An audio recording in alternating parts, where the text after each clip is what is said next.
Bilang parte ng aking Christmas mission, sa Ilagan Sanctuary, gusto kong mabigyan ng bitamina ang mga nakakalbong ostrich. So ingat lang kasi tatadyak yan. Hawakan sa pakpak, pero wag ganyan yung pakpak. Nagkaroon muna ng briefing para maging ligtas at planado ang pagre-restrain sa kanila. Hindi naging madaling habulin ang mabibilis at malalakas na ostrich. Pinakalbo, yan. Ganyan ako na space, ha? Relax. Straight.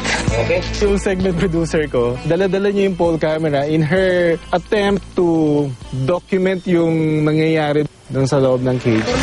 Rich! Ganyan!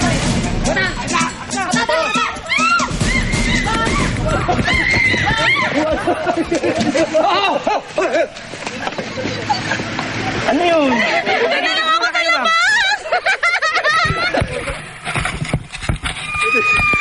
Daliri ko, na-dislocate ko. Ganun talaga, it's part of the job.